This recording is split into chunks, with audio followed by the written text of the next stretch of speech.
Ibu, perkenalkan nama saya Dr. Aldi, saya dokter yang sedang bertugas pada saat ini. Nah Ibu, pada saat ini saya akan melakukan beberapa prosedur, yaitu prosedur pemeriksaan hepar atau pemeriksaan hati. Kemudian saya akan melakukan plot dan menilai status nutrisi atau status gizi dari anak Ibu. Dan yang ketiga saya akan memberikan rumatan terapi cairan kepada anak Ibu.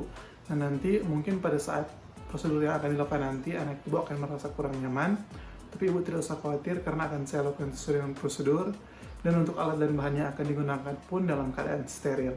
Apakah Ibu bersedia? Baik Ibu, untuk itu sebelum melakukan tindakan saya akan mempersiapkan alat dan bahan, mencuci tangan untuk adik bisa pergi ke tempat perawatan. Selanjutnya untuk alat dan bahan yaitu APD dan stetoskop anak. Dilanjutkan dengan mencuci tangan dengan sabun dan air mengalir. Untuk mencuci tangan kita mengikuti kriteria WHO yaitu 6 langkah mencuci tangan.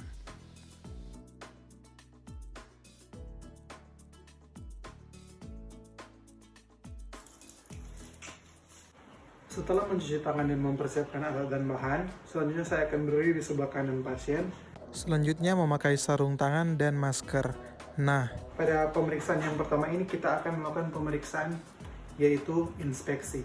Untuk inspeksi ini kita akan melihat dari bentuk dari abdomen, pergerakan abdomen, kemudian bisa melihat apakah ada memar seperti luka. Kemudian kita menilai apakah adanya gerakan abnormal dari abdomen. Selanjutnya kita masuk pada auskultasi. Untuk auskultasi ini kita akan mendengarkan apakah adanya bunyi atau bising yang abnormal. Pertama-tama bisa kita mulai dengan mengauskultasi di 9 regio abdomen.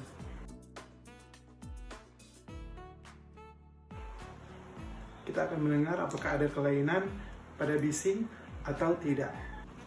Selanjutnya kita akan melakukan perkusi untuk menentukan batas hepar. Yang pertama itu kita akan perkusi untuk menentukan batas atas dan batas bawah. Kita akan perkusi dari lineamid clavicularis dextra. Kemudian pada saat bunyi berubah menjadi redup, maka terdapat batas atas. Kemudian kita mulai dari bagian bawah. Pada saat bunyi berubah menjadi redup, berarti batas bawah. Nah, pada saat pemeriksaan ini didapatkan 2 cm di bawah arcus costa. Selanjutnya kita akan melakukan perkusi untuk menilai apakah adanya asites atau cairan bebas di abdomen. Nah, pemeriksaannya yaitu dengan cara dari bagian tengah ke lateral. Normalnya akan berbunyi timpani. kemudian akan berubah menjadi pekat. Itu menandakan adanya cairan. Kemudian pada saat berbunyi pekat, kita akan menggeserkan pasien. Kemudian kita perkusi kembali. Bunyi telah berubah kembali menjadi timpani dikarenakan cairan asites atau cairan bebas tersebut telah mengikuti dari gerak gravitasi. Itu menandakan bahwa asites atau pemeriksaan shifting dullness positif. Selanjutnya palpasi hepar. Jadi yang pertama itu tangan kita harus dalam keadaan sudah dihangatkan, kemudian kaki pasien ditekuk agar otot abdomen menjadi lemas.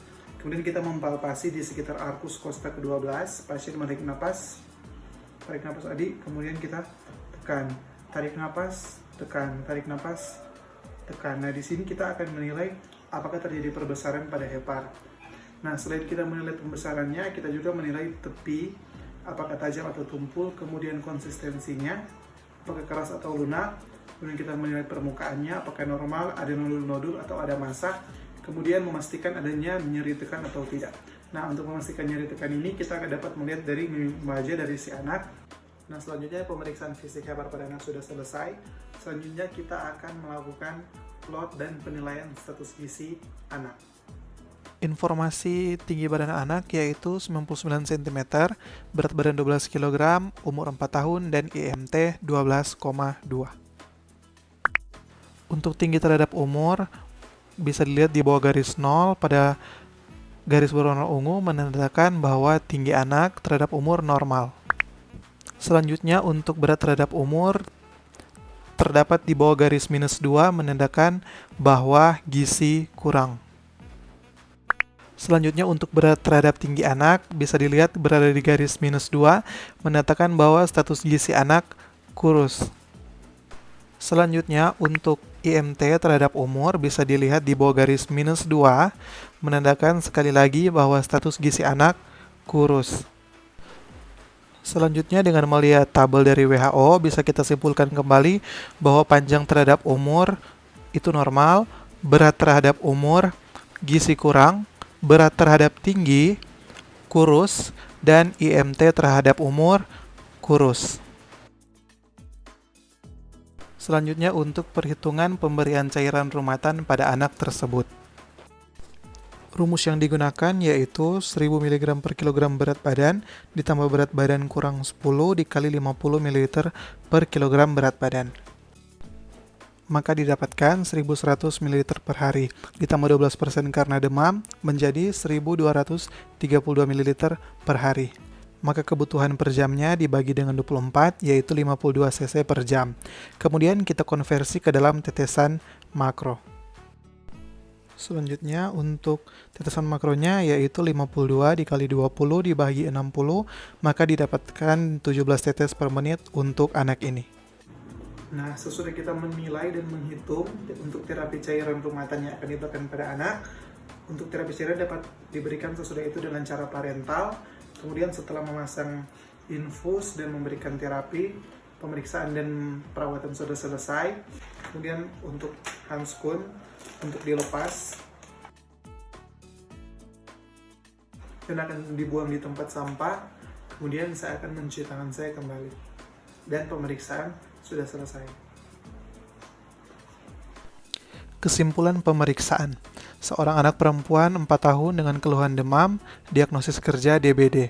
Pemeriksaan hepar didapatkan hepatomegali 2 cm atas artus costa, plot dan status gizi, tinggi terhadap umur normal, berat badan terhadap umur yaitu gizi kurang, berat badan terhadap tinggi yaitu kurus, dan IMT terhadap umur didapatkan kurus. Kemudian diberikan terapi cairan rumatan sebanyak 1232 ml per hari, 52 cc per jam, dan 17 tetes cairan per menit.